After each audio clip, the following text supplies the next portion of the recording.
Shalom. Shalom. Selamat pagi. Selamat pagi. Selamat pagi. Jumpa lagi di pagi hari ini. Belum kita masuk dalam berbagai aktivitas kita. Mari kita mau membaca firman Allah. Kita mau dengar firman Allah. Kita mau merenungkan firman Allah. Puji Tuhan. Pagi hari ini saya coba membaca, kita buka di dalam kitab Markus. Ya, dalam Injil Markus, pasalnya yang ke-8. Injil Markus pasal 8. Sesuai dengan kearifan yang ada di setiap. Dan kita akan membaca mulai ayat 1. Markus 8 ayat 1 mulai sampai dengan 10 ya. Ada 10 ayat di perikop ini. Yaitu perikop Yesus memberi makan 4.000 orang. Haleluya. Tadi baru kita nyanyi lagu terakhir dari Pak Toronto, mujizat. Ya. Kita melihat dari sekian banyak mujizat yang Yesus pernah lakukan, adakan ketika dia berada di muka bumi ini. Di setiap pelayanan Yesus selalu banyak sekali mujizat. Ya. Orang sakit, orang buta, orang lumpuh, bahkan orang mati pun dibangkitkan.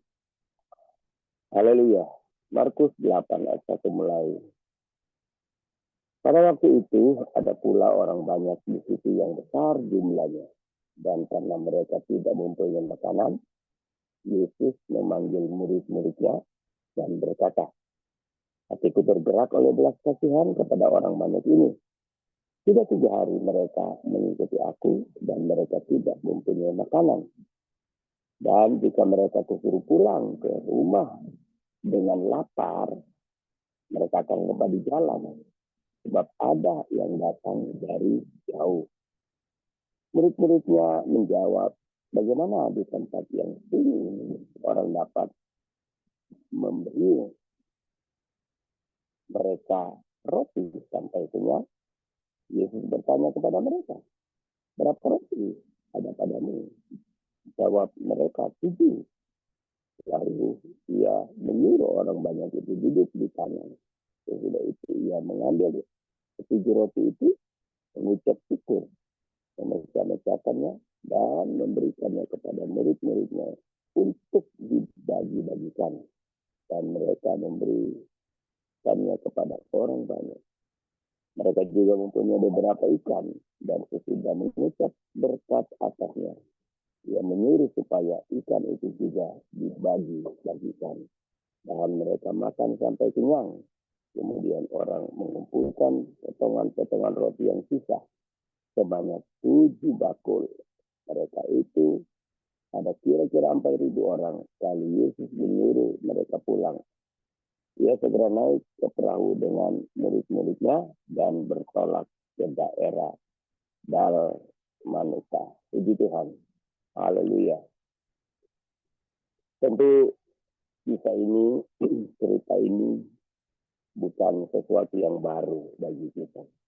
Ya, mungkin sudah berkali-kali kita membaca, sudah berkali-kali kita mendengar, ya, dalam bentuk khotbah dari berbagai hamba Tuhan.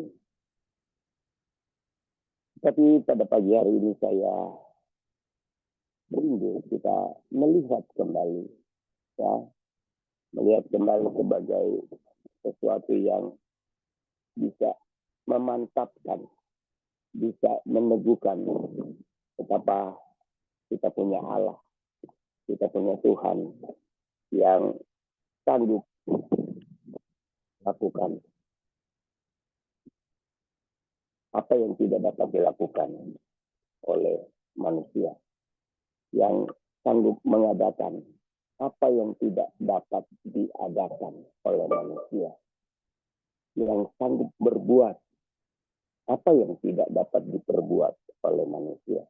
Nah, saudara, pada waktu ketika Yesus dia tiba di suatu tempat dan setelah beberapa hari dia dalam pelayanan, ada orang-orang banyak yang begitu lapar, begitu haus dengan pengajaran Yesus, karena mereka melihat ada sesuatu yang baru dalam pengajaran Yesus. Ada kebenaran-kebenaran yang tidak pernah mereka dapatkan dari tokoh-tokoh yang lain. Ada pengajaran-pengajaran yang belum pernah mereka dengar dari para pengajar-pengajar yang lain. Atau mungkin dari para guru-guru ya, dari agama Yahudi. Ya, dari para pengkhotbah yang lain. Mereka melihat ada sesuatu yang benar-benar baru. Dan hal itu membuat mereka begitu terkagum-kagum. Ya. Sehingga mereka mengikuti Yesus dengan tidak memikirkan masalah waktu lagi. Ya. Mereka dengan kata lain, mereka all out, saudara-saudara, di dalam mengikuti Yesus. Mereka sangat bersemangat, berantusias dalam mengikuti pelayanan Yesus, mendengarkan pengajaran Yesus. Orang-orangnya haus, ya, orang-orangnya haus, sehingga mereka tidak mempertimbangkan lagi, ya, hal-hal yang bersifat lahiriah. Nah, saudara, kita melihat betapa Tuhan itu sangat teliti, ya. Allah kita itu adalah Allah yang sangat detail ketika dia memperhatikan, ketika dia melihat kebutuhan manusia itu sangat detail, ya. Tetapi saudara-saudara, hal ini sesuatu yang merupakan tidak menyenangkan bagi murid-murid, ya. Kita melihat saudara-saudara, ketika Tuhan Yesus menyampaikan ayat 2, hati kita tergerak oleh belas kasihan kepada orang banyak ini. Sudah 3 hari mereka mengikuti aku dan mereka tidak mempunyai makanan. Jika mereka suruh pulang ke rumahnya dengan lapar, mereka akan rebah di jalan sebab ada yang datang dari jauh. Ya. Saudara, kita melihat Yesus begitu melihat orang banyak, maka dia tergerak, hatinya tergerak, hatinya terdorong, ya, hatinya terdorong, tergerak, hatinya merasa iba, hatinya merasa sudah terbeban. Ada sesuatu yang harus dia lakukan bagi orang banyak. Tetapi sudah kita melihat ayat 4, murid-muridnya menjawab, bagaimana di tempat yang sini ini orang dapat memberi mereka roti sampai kenyang. Nah, saudara-saudara, rasa iba, rasa keinginan Yesus untuk memberi orang banyak ini makan, ini menjadi problem, ya, menjadi problem bagi murid-murid. Ini sesuatu yang bagi murid-murid semacam tantangan, semacam persoalan, ya, karena di tempat yang tidak memungkinkan, berada pada situasi yang tidak memungkinkan. Tempat itu sunyi, ya, tempat yang sunyi. Di mana mereka bisa mencari? Di mana mereka bisa mendapatkan? Dan orang-orang ini bukan jumlahnya kecil, bukan sedikit. Ya, ketika murid-murid mendengar apa yang menjadi keinginan Yesus, mereka menjadi stres. Ya, mereka menjadi pusing. Saudara, bukan Tuhan Yesus tidak bisa melakukan. Tapi saya melihat Tuhan ingin supaya murid-murid bukan hanya sekedar melihat, mengagumi. Tapi Tuhan ingin membawa juga murid-murid pada pengalaman spiritual yang luar biasa. Tuhan juga ingin membawa murid-murid pada kenyataan-kenyataan yang di luar nalar, di luar logika, di luar kemampuan mereka berpikir. Ya, haleluya. Dan akhirnya Tuhan bertanya kepada mereka, berapa masih ada padamu? Jawab mereka, 7. Saudara-saudara, dan kita tahu berapa orang yang makan pada waktu itu. Ada 4.000 orang laki-laki, belum terhitung perempuan dan anak-anak. 7 roti. Saudara, kita melihat bahwa ini persoalan. Murid harus menurut kepada guru. Bawahan harus menurut kepada pemimpin. Tetapi kita melihat saudara-saudara dari kisah ini, ya, Yesus ingin membuktikan. Sebab seringkali saudara-saudara dalam banyak pengalaman murid-murid dengan Yesus, terkadang mereka kurang yakin. Mereka masih ada keraguan. Seperti ketika mereka berlayar bersama dengan Yesus. Jika terjadi badai, terjadi gelombang, mereka ketakutan luar biasa. Sambil berkata, mengapa kamu tidak percaya? Jadi saudara dari kisah ini, Yesus ingin membuktikan, ya, bahwa Yesus yang mereka layani, Tuhan yang mereka yakini adalah Tuhan yang sanggup menyadarkan. Nah, tapi saudara pada pagi hari ini saya ingin menyoroti, ya, bukan kepada murid-murid yang tidak berdaya, bukan kepada murid-murid yang tidak mampu mengadakan apa yang menjadi keinginan dari Tuhan. Tetapi yang saya soroti pada pagi hari ini, bagaimana saudara-saudara, hal apa yang membuat Yesus begitu memperhatikan. Ya, begitu pada pagi hari ini saya beri judul bahwa segala sesuatu itu diperhitungkan oleh Tuhan. Tuhan memperhitungkan segala sesuatu. Di dalam 1 Korintus pasal 15 ayat 58 itu dikatakan bahwa segala sesuatu yang kita lakukan bagi Tuhan tidak ada yang sia-sia. Tidak ada yang tidak berarti. Tidak ada yang luput dari perhatian Tuhan. Tidak ada yang tidak diperhitungkan oleh Tuhan. Artinya segala sesuatu yang kita lakukan ada nilai, dinilai, diperhitungkan, dihargai. Tidak ada yang sia-sia. Tidak ada yang terbuang. Tidak ada yang tidak bernilai. Segala sesuatu, segala aktivitas kita bagi Tuhan.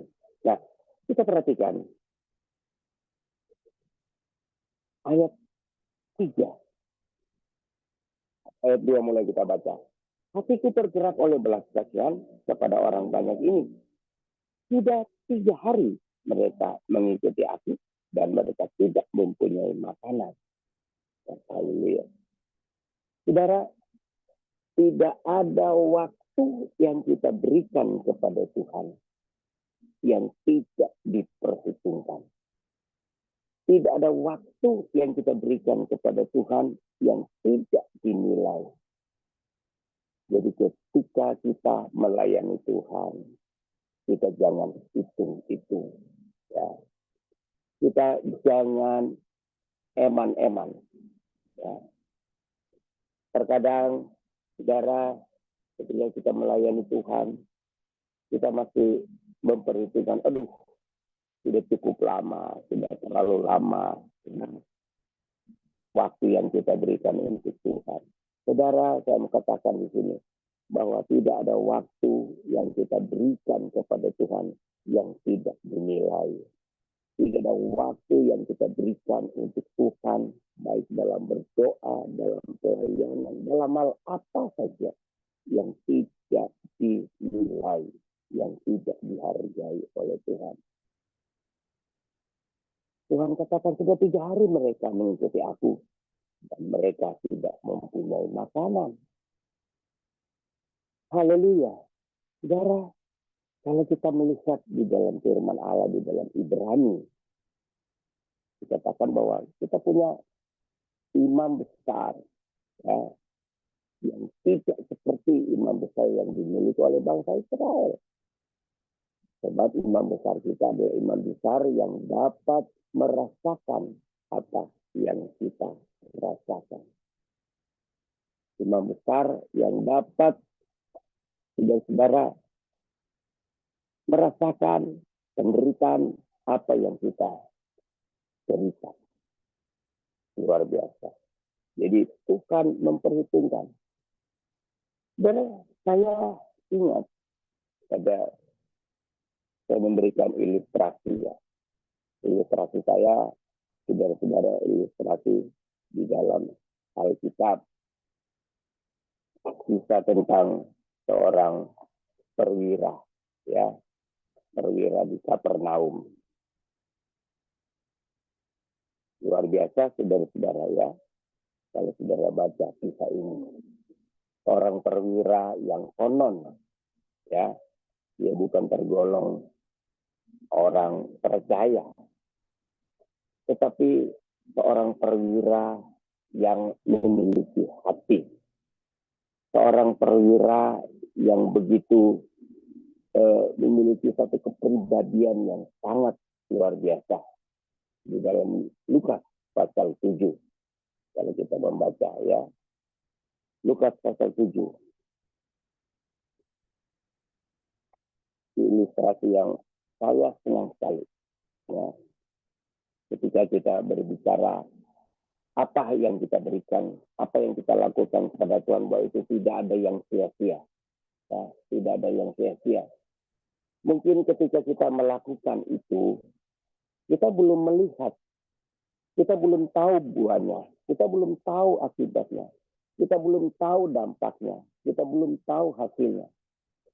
Tetapi ketika kita melakukan itu, ya, ketika kita melakukan itu dalam hal yang benar, atau kita melakukan yang benar, saudara-saudara, maka Tuhan itu sangat teliti. Tuhan itu sangat detail, sangat memperhatikan. Sehingga ketika perwira di Kapernaum ini, dia punya hamba, dia punya pembantu, ya, dalam keadaan sakit keras, dalam keadaan sakit yang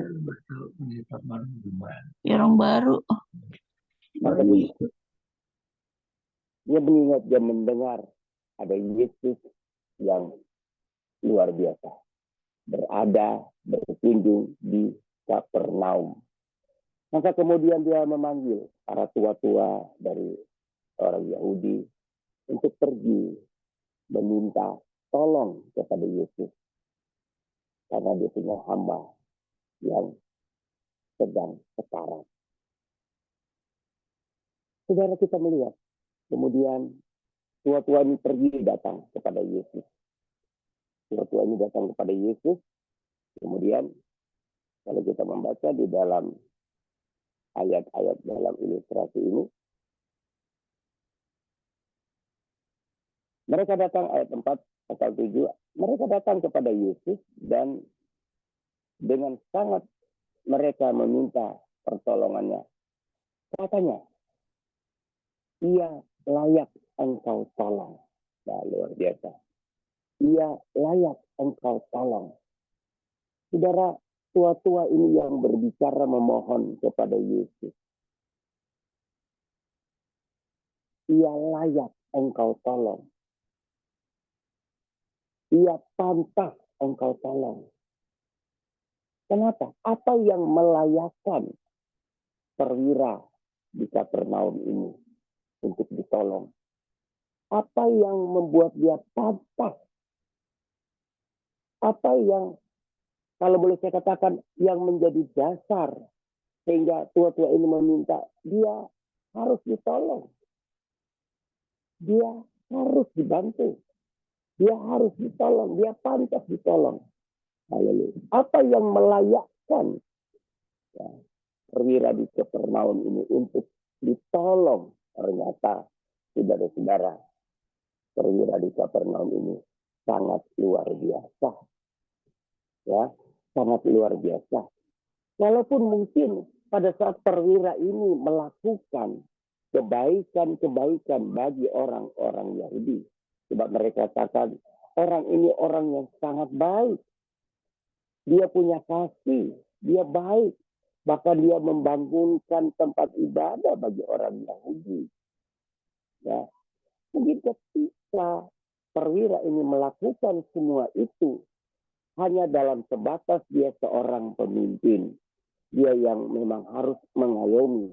Namun pemimpin seperti ini jarang sekali ditemui di kalangan para orang-orang Romawi. Jarang. Tetapi mungkin dia melakukannya sebatas.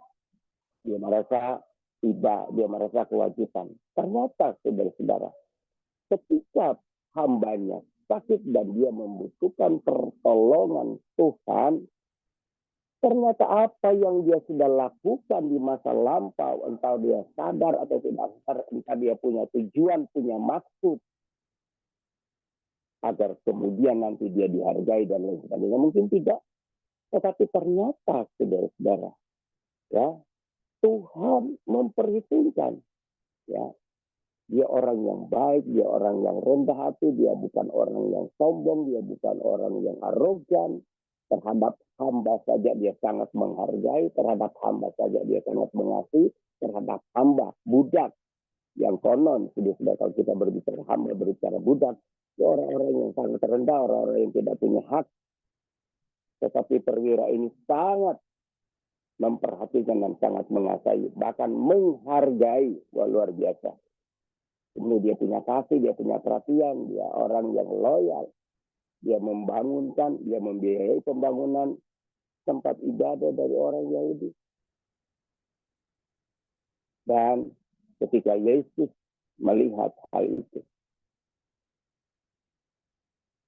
sebelum Yesus datang sampai ke rumahnya, dia sudah mengirim berita, tolong, tidak usah datang. Aku tidak layak menerima Yesus. Luar biasa, saudara-saudara.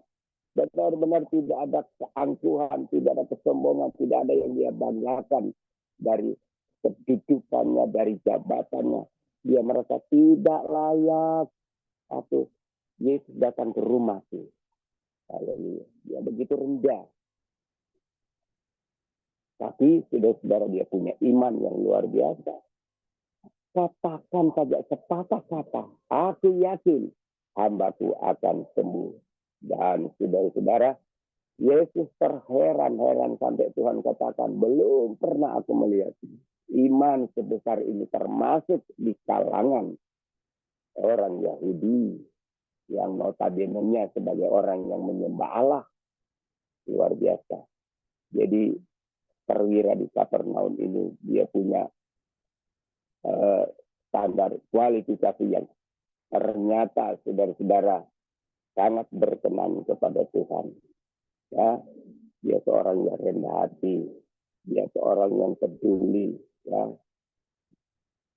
Dia orang yang rela berkorban. Dia bangunkan rumah ibadah dari orang Yahudi, walaupun dia tidak seiman, tidak sealiran, tapi dia lakukan semuanya itu. Dan kita melihat Ternyata sudah itu yang membuat tua-tua katakan dia layak ditolong, dia layak dibantu. Haleluya.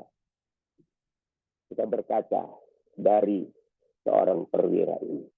Ya, secara tidak sadar, ternyata perwira ini dia memiliki apa yang dikatakan oleh Rasul Paulus di dalam 1 Korintus pasal 13, ya, tentang kasih, ya, tentang kasih.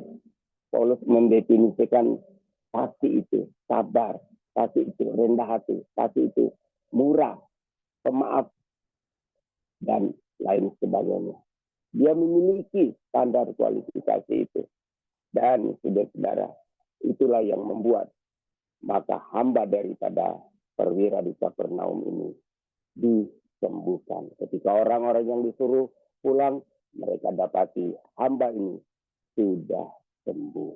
Itulah sebabnya saudara-saudara, pagi hari ini saya mengatakan kita tidak perlu, saudara-saudara, dalam hal melayani Tuhan kita hitung-hitungan, ya. Ada orang melayani Tuhan belum dia sudah merinci, belum dia sudah ini kalau saya lakukan berat, kalau saya lakukan tidak mampu, dan lain sebagainya. Saudara, ketika kita punya kemauan, maka kita akan mendapat jalan. Seperti di dalam Injil Markus tadi, Tuhan memperhitungkan, ya. Tuhan Yesus katakan, kalau mereka kesuruh pulang, ada yang datang dari tempat yang jauh. Jadi saudara, saya mau katakan di sini, jarak itu diperhitungkan oleh Tuhan. Ya. Tuhan katakan ada yang datang dari tempat yang jauh. Jadi ketika satu saat kita harus pergi melayani jauh, tidak usah khawatir. Ya, Tuhan juga memperhitungkan. Apalagi yang diperhitungkan oleh Tuhan? Mereka tidak mempunyai makanan. Mereka tidak mempunyai makanan. Saya mau katakan di sini bahwa Allah tahu bahwa kita butuh makan. Kita perlu yang namanya makanan. Sandang, pangan, papan. Tuhan tahu itu kebutuhan yang sangat mutlak bagi kita. Bagi dia dikatakan jangan kamu khawatir, ya, sebab Bapa di surga tahu bahwa kamu butuh makan. Jadi makanan pun Tuhan memperhitungkan. Dia tahu kita butuh segala kebutuhan kita, dia tahu. Jangan khawatir ketika kita melayani Tuhan, dia akan mencukupi. Apalagi, dan jika mereka kesuruh pulang ke rumahnya dengan lapar, mereka akan rebah di jalan sebab ada yang datang dari jauh. Ya, saudara, tentu kita punya kemampuan yang terbatas. Kata Yesus, kalau mereka kesuruh pulang ke rumahnya dengan lapar, mereka akan rebah di jalan. Jadi saudara, kita tidak usah takut, kita tidak usah khawatir, ya, karena Tuhan tahu dia akan mencukupi, dia tidak akan membiarkan kita kelaparan. Dia tahu kita punya kemampuan. Haleluya. Jadi pagi hari ini firman Allah saya sampaikan, kita tidak perlu khawatir ketika kita melayani Tuhan. Kita tidak perlu khawatir ketika kita, saudara-saudara, disuruh oleh Tuhan untuk melakukan sesuatu. Kita tidak perlu takut, sebab segala sesuatu itu diperhitungkan.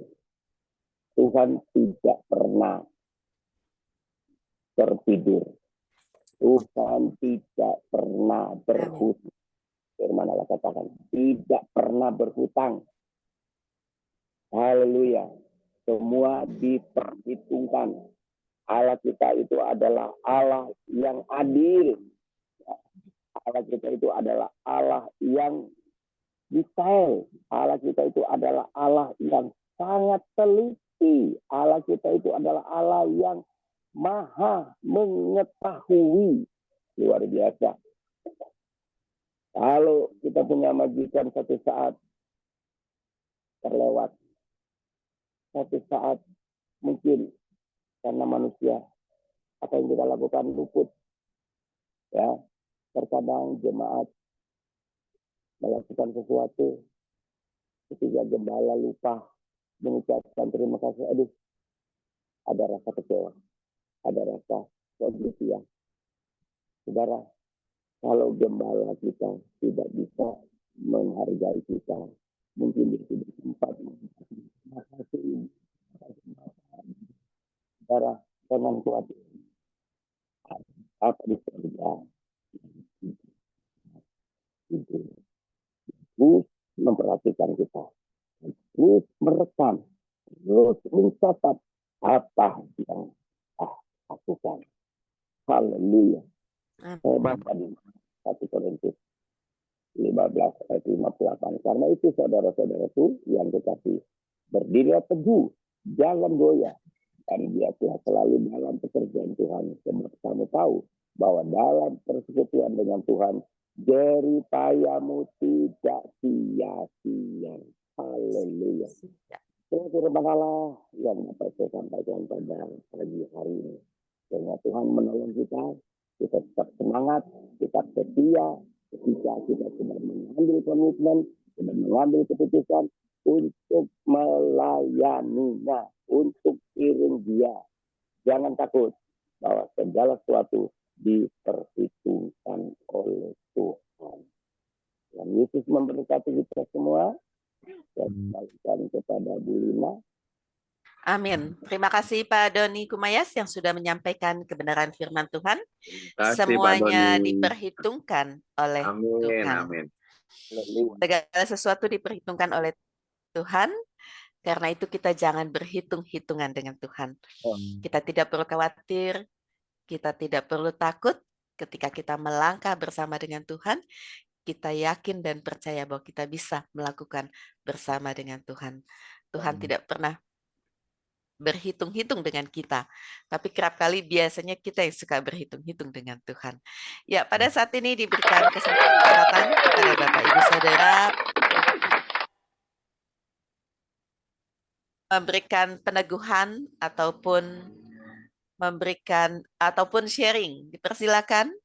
Pak Johan Untung, silakan Pak. Pak Johan. Silakan Pak Johan. Serius benar Pak. Temanya apa ya tadi ya? Suaranya belum dibuka. Ya, temanya. Temanya semua diperhitungkan. Iya, oke. Temanya semua diperhitungkan. Jadi apapun pelayanan yang kita berikan kepada Tuhan, yang pertama jaga motivasi melayani Tuhan, bukan karena untuk mendapatkan sesuatu yang kita inginkan. Melayani itu memang butuh pengorbanan ya, butuh ya segala-galanya. Jadi mari Bapak Ibu yang ada di Zoom ini, kita memang semua punya kebutuhan. Tapi kalau pelayanan kita, motivasi kita hanya karena misalnya contoh saja, karena uang, karena kita lagi membutuhkan segala sesuatu, makanan dan lain sebagainya. Kalau itu tujuan kita, ya jangan heran akhirnya kita stres gara-gara kenapa kok Tuhan tidak jawab doa saya, karena ya tujuan kita sudah beda. Jadi dengan Tuhan itu saya pikir begini ya, makasih ya Om buat firman Tuhannya. Kita nggak meminta pun Tuhan udah tahu. Ya, kalau kita melihat Yeremia 33 ayat 3 kan, dia akan memberitahu hal-hal yang kita tidak ketahui. Pengalaman saya dalam pelayanan paling penting adalah menyenangkan Tuhan dan melayani Tuhan dengan sebaik mungkin. Ya sebaik mungkin apa yang bisa kita menurut ukuran kita, ya menurut ukuran kita. Tapi yang paling itu saudara-saudara, memang pelayanan itu butuh pengorbanan, Jadi Mari terus kita melayani Tuhan dengan baik, tanpa motivasi apapun. Saya punya pengalaman, saya sudah pernah cerita, saya dijanji 200 juta, ada yang sekian juta. Akhirnya otak ini berpikir kepada uang, melayani karena uang. Ternyata apa yang saya pikirkan tidak ada yang terjadi satupun. Ya, tidak ada satupun. Saya pernah bergumul untuk gereja ini beli tanah harga 275 juta. Saya ajukan proposal kemana-mana sampai ke Amerika. Tidak ada satupun proposal yang dijawab. Ya, karena motivasinya berharap kepada manusia. Jadi ketika saya berdoa, ketika istri saya berdoa 40 hari 40 malam, dia berdoa puasa, hari terakhir Tuhan buat mujizat lewat doa istri saya. Ini istri saya, ya. Dan karena saya percaya memang ini doa istri saya. Saya juga berdoa, tapi saya tidak sekuat istri saya berdoa puasa, Bapak Ibu. Saya nggak sekuat dengan dia, ya. Tapi benar itu benar-benar nyata ya. 40 hari sebelum 40 hari persis, Tuhan jawab 230 juta itu. Amin. Tidak pernah kita hubungi untuk minta uang. Dia hanya bilang, Tuhan dengan ibu tolong ke rumah karena bla bla bla bla bla. Jadi dari situ saya belajar. Jadi saya berapa kali saya terlalu berharap sama manusia, Om, dijanji Om, dijanji ini itu ini, nanti kalau Bapak mendoakan ini laku sebagainya, saya kasih persen, saya kasih banyak. Ternyata omong kosong. Ya, lebih baik kita berharap kepada Tuhan yang menjadi segala sumber dari kehidupan kita. Tuhan Yesus memberkati. Terima kasih buat firman. Amin. Pak Terima Johan. kasih Pak Johan untuk sharing kesaksiannya. Benar, harus berharap kepada Tuhan dan nggak cuma berharap berdoa ya Pak, tapi selalu ada tindakan di dalam kehidupan ini. Kalau Bapak tadi dipanggil nggak mau datang kan nggak dapat Pak. Itulah sebuah tindakan. Betul nggak? Kan nggak tahu Bapak waktu dipanggil. Ternyata panggil. Nah, itulah. Jadi kita harus ada usaha dan kita selalu melakukannya percaya bahwa Tuhan tidak pernah berhitung-hitungan dengan kita. Ada lagi kah yang mau berbagi? Mau meneguhkan? Silakan. Ibu Rustin, apakah masih ada Bu Rustin?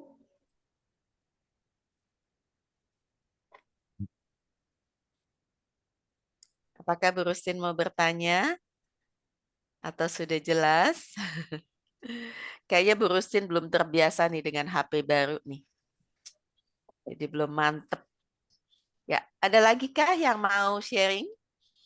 Ibutan ada Ibutan. Ibutan. Saya sih kangen sama suaranya itu loh Bu Mekchan. Iya, Ada Bu betul. Mekchan. Apa kabar Bu Mekchan? Besok Bu Mekchan nih, Bu Lina. Iya nih. Ayo Bu dong, Mekchan Bu makin cantik Mekchan. aja. Suaranya mana, Bu Mekchan? Ya, saya mau tambahkan kesaksian saya, Bu. Silakan, silakan. Ya, 2 hari yang lalu itu saya punya mobil rusak. Waduh, harus turun mesin. Saya mut-mutan Om, teman-teman, saya mau dapat uang dari mana, mau bayar kan pasti mahal. Saya iseng aja masuk di gereja, saya bilang begini, Tuhan, Engkau lihat mobil saya tidak ada di depan gereja karena rusak. Saya mau pergi, tapi pagi ini Tuhan saya benar-benar minta sama Tuhan. Saya nggak mau utarakan sama manusia, sama siapapun, enggak. Saya mau minta Tuhan, tapi saya tidak tahu minta berapa. Tapi saya bilang, Tuhan, saya butuh 2 juta saja. Ternyata benar Bapak Ibu, setelah selesai mobilnya, yang servis itu minta 2 juta. Dan Tuhan jawab hari itu juga. Saya cuma datang ke gereja iseng aja sama Tuhan. Tuhan, saya butuh 2 juta untuk mobil. Padahal saya nggak tahu berapa yang sebenarnya dibutuhkan. Ya. Nah, setelah mobil itu selesai, yang servis mengatakan, Pak Johan, ini sudah selesai mobilnya, semuanya biayanya 2 juta.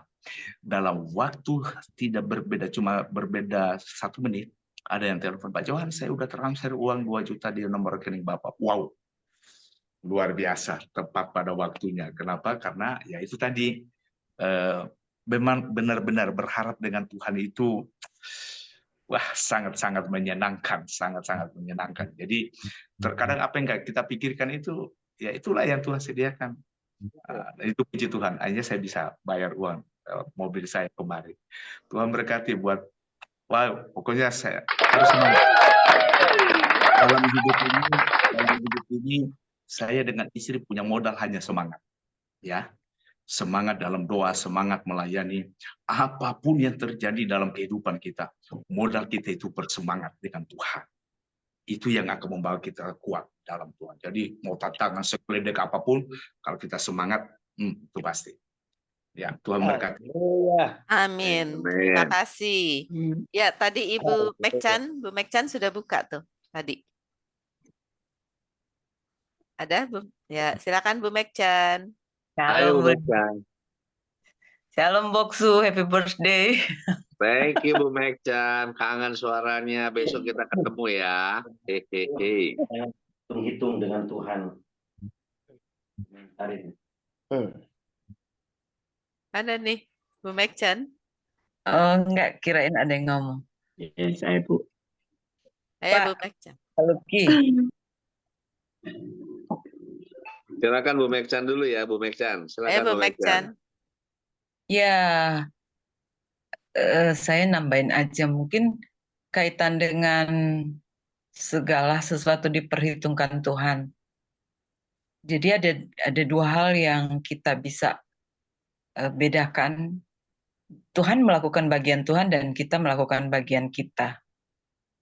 Jadi kaitan Tuhan memperhitungkan bukan berarti kita juga berdiam diri tanpa melakukan apa yang memang harus jadi tugas kita. Tapi ada bagian masing-masing yang memang jadi bagian Tuhan yang tidak bisa dilakukan oleh manusia. Itulah yang bagian Tuhan untuk mengerjakan. Makanya hal-hal yang berkaitan dengan mujizat, berkaitan dengan hal yang tidak terpikirkan oleh manusia, justru itu yang disediakan Tuhan. Kalau saya memahaminya adalah Tuhan pasti akan memperhitungkan semua yang kita lakukan berkaitan dengan ketulusan kita, keikhlasan kita, mengerjakan tanpa pamrih seperti yang Pak Johan sampaikan tadi. Ya kita lakukan saja tanpa ada motivasi lainnya selain kita tulus melayani Tuhan. Tapi tetap kita juga punya bagian yang harus kita lakukan ya. Nah mungkin itu aja tambahan. Terima kasih buat Pak Doni Kumayan. Firmannya luar biasa. Terima kasih Pak. Dan the man from Manado. Besok kayaknya Pak Joda ya, bukan jadwal saya. Pokoknya Bu Mekchan sama Pak Jo koordinasi aja. Sudah 3 minggu ini ditunggu. Hehe. Aku belum. Ya, terima kasih Bu Mekchan. Emang kalau suaranya Bu Mekchan itu bikin adem. Juga penyampaian-penyampaiannya, ulasannya bikin adem. Ya, Ibu Rustin tadi sudah buka suara? Ya, silakan Bu Rustin. Ya, memang kalau kita berdoa, minta sama Tuhan berkat, kalau betul-betul dengan sangat pasti,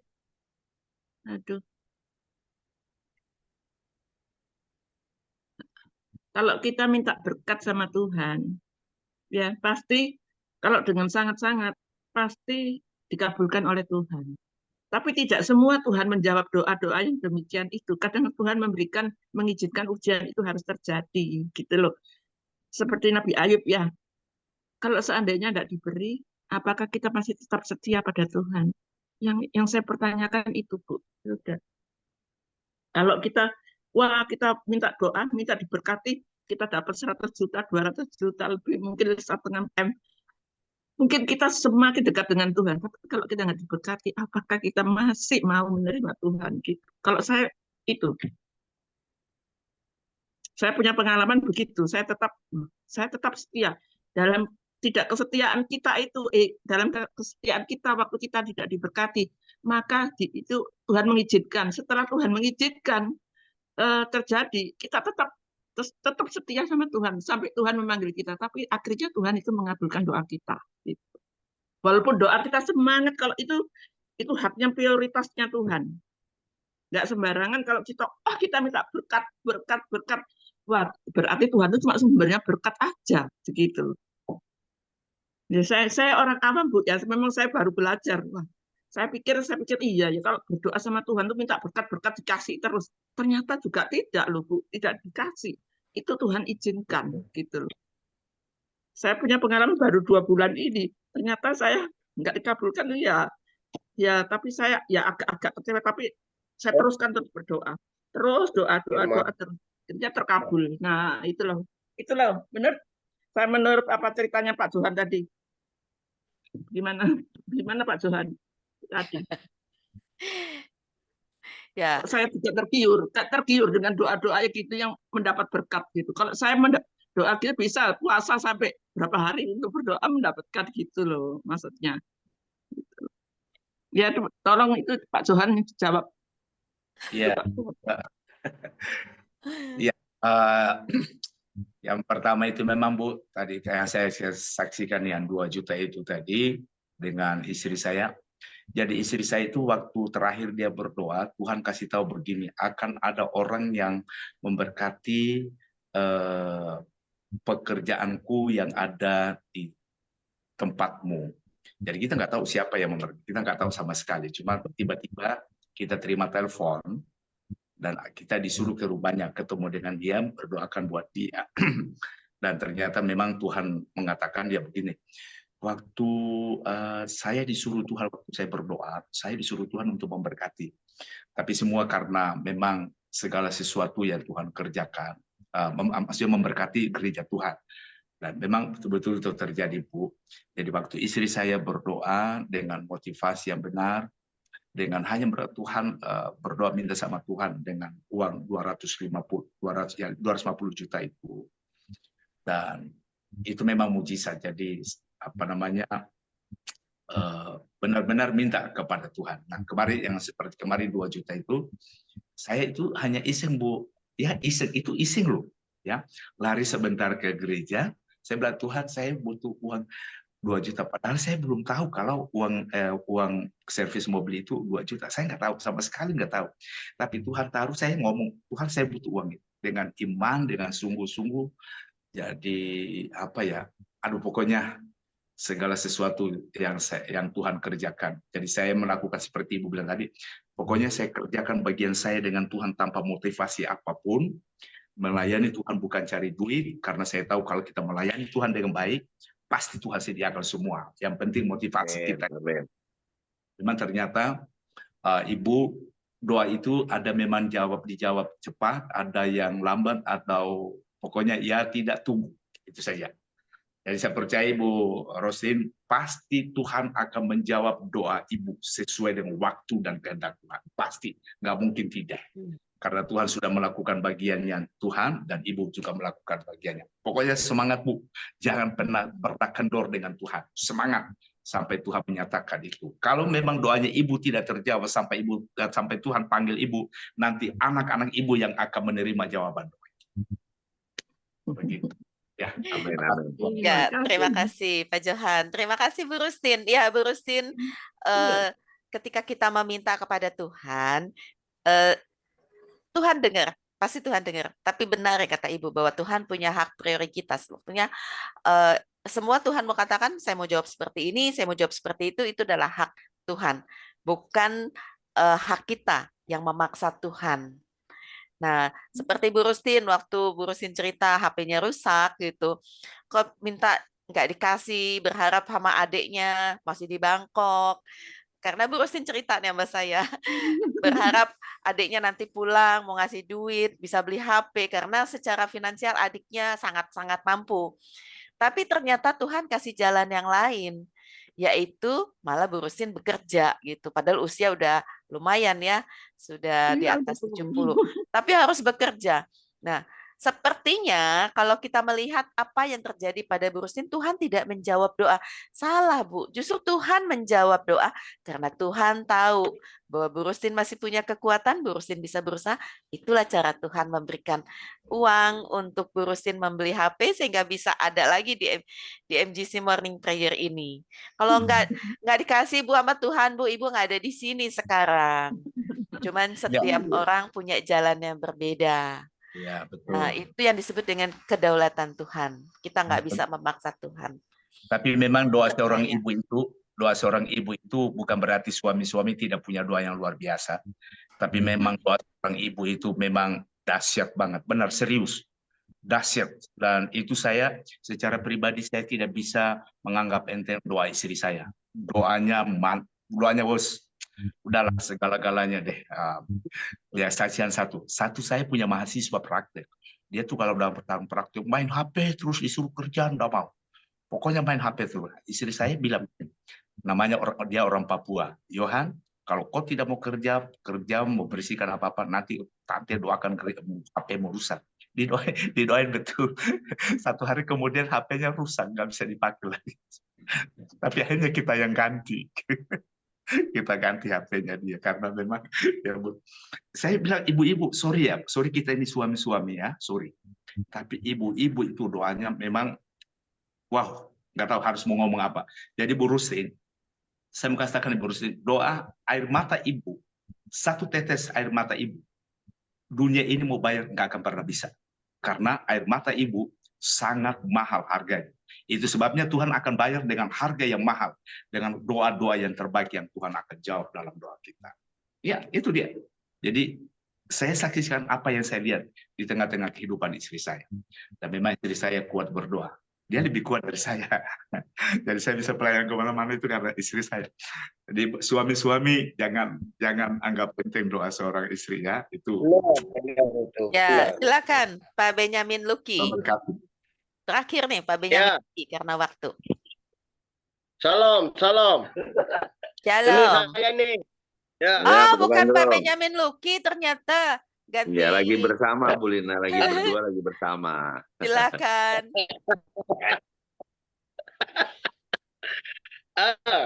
Saya percaya dengan bicaranya Pak Johan Untung. Pak Johan Untung tidak mungkin memandang rendah atau enteng itu istrinya. Istrinya berat, gemuk, bagaimana mau ringan? Nggak bisa. Ya, ini kalau kita baca, Bu Lina tolong baca di dalam 2 Korintus 9 ya, ayat 10 Bu Lina. Kalau mulai dari 9 saja, mulai dari 9. Ya. Korintus 9 ayat Korintus ayat 9 10 ya. 10. Apa yang belum lihat oleh mata, Bu Lina? Enggak. 2 Korintus 9 ayat 9 dan 10. Ayat 9 dan 10. Seperti ada tertulis, ia membagi-bagikan, ia memberikan kepada orang miskin. Kebenarannya tetap untuk selamanya. Ia yang menyediakan benih bagi penabur dan roti untuk dimakan. Ia juga yang akan menyediakan benih bagi kamu dan melipat gandakannya dan menumbuhkan buah-buah kebenaranmu. Amin. Ya, jadi ini saya kalau mau bersaksi ya untuk bulan-bulan ini, kami hanya rindu ketika mau Lebaran itu kan biasa membagi sembako untuk orang Muslim. Jumlahnya adalah 60, 40, atau 70 untuk sekitar gereja. Satu saat saya ini kemarin baru rasan-rasan habis doa. Kalau nggak salah ini kita ada doa malam di sini.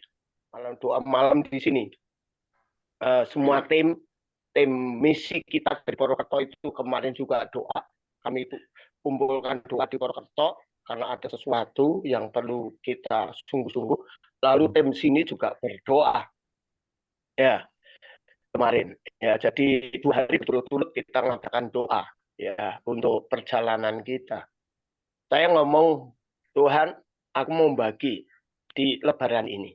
Ya. Dan saya nggak akan bagi apa-apa Tuhan. Untuk mereka yang Muslim, aku mau bagi sarung. Ya, itu ya. Ceritanya kayak itu. Lalu saya berdoa. Lalu saya satu kepada Anda supaya kita di Lebaran ini menjadi berkat. Dan saudara tahu nggak bahwa seperti tadi apa yang belum dilihat, apa yang belum pikir, yaitu Tuhan itu bisa kasih dan itu benar. Apalagi sudah dipikir, apalagi sudah direncanakan. Ya, dan Tuhan berkata dalam Yohanes 15 bahwa kalau engkau ya mengasihi aku, ya kuncinya ada satu, minta apa saja diberi, tapi engkau tinggal di dalam aku. Nah, ini hari ini kami mau ke pasar, saya ngomong sama Pak Luki, ayo kita ke pasar. Kita beli sarung sekitar 70 sarung. Ya, untuk menjadi berkat. Nah, saudara, tadi dalam ayat sebelumnya, Tuhan berkata gini, kalau mau membagi orang miskin, ya, ini bicara orang miskin, ya, orang yang memang perlu dibagi. Dan rinduan itu selalu ada dalam hidupnya. Ya. Dan saya mau berkata ini Pak saksinya Pak Luki, mengalir dan mengalir, betul-betul mengalir. Apa saja? Ini mau reuni anak-anak SD, reuni teman saya SD. Ini baru pertama kali mau reuni. Lalu aku ngomong sama Tuhan, aku mau bagi apa ya di reuni itu. Dan Tuhan sudah sediakan, ya barang-barangnya sudah ada, nanti kita akan bawa ke Salatiga. Jadi saudara, ayat ini berkata begini, seringkali kita ini hidup tidak mengerti bahwa ada berkat yang memang harus kita makan sendiri, ya. Tapi ada berkat yang memang harus kita bagilah. Yang dilipat gandakan itu bukan yang kita makan, saudara. Tapi orang kadang-kala berkonsep berkat berapa itu digunakan sendiri. Sehingga mereka itu hidupnya itu akan mengalami yang namanya kekurangan, justru mengalami yang namanya ketidakadaan. Karena apa? Mereka nggak tahu dua jenis berkat ini. Berkat yang satu harus saya makan, berkat yang satu harus dibagi. Nah, yang dilipat gandakan itu kan yang dibagi. Kalau saya bicara tentang seperti tadi Pak Yohanes Untung ya, mobilku kemarin itu di Februari itu harus diperbagi total ya, artinya 3 jutaan ya. Haleluya. Tapi Tuhan tetap tolong luar biasa. Selesai pada waktunya. Dan saudara, aku juga kaget. Tiba-tiba Pak, ya, Lebaran ini Bapak mau ngapain? Ya itu ada orang. Ya saya rindunya seperti oke, cari aja berapapun Pak, nanti saya transfer. Jadi saya kan yang namanya apa ya saudara? Ketika kita seperti ayat ini gini,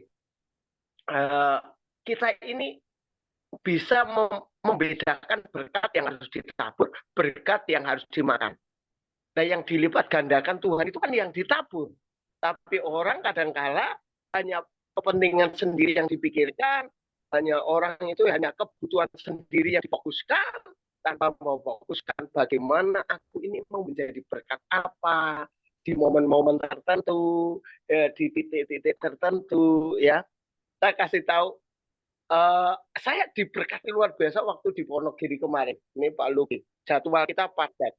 Ya, jadwal kita itu 1-3, minggunya 6. Saya hanya ngomong gini, Tuhan, masa aku ketemu rekan hamba Tuhan, aku nggak bisa bagi apa-apa Tuhan.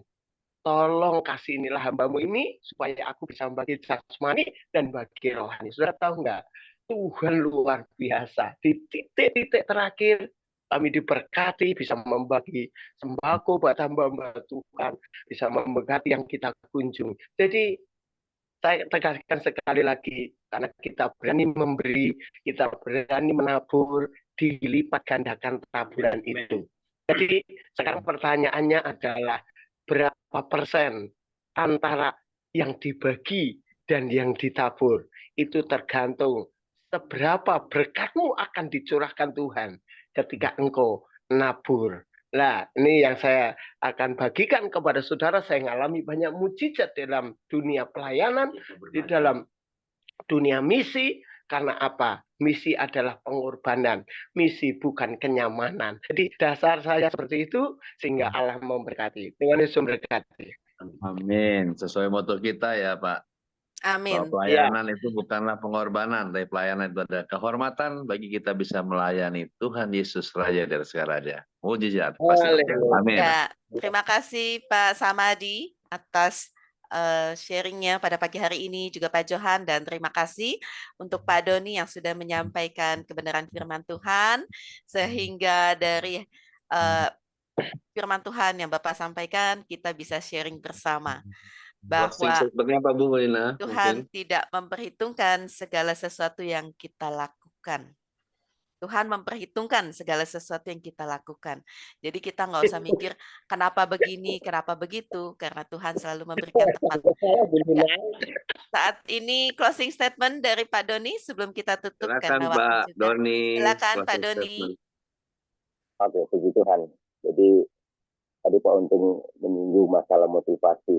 Betul. Ya, seperti si perwira ini dia tadi waktu dia berbuat baik kepada orang Yahudi dia tidak punya motivasi.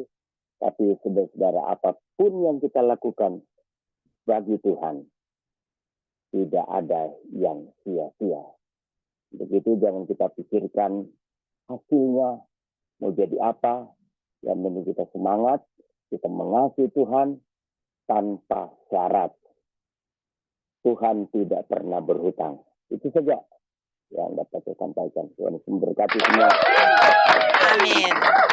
Terima kasih Pak Doni. Closing statement ya.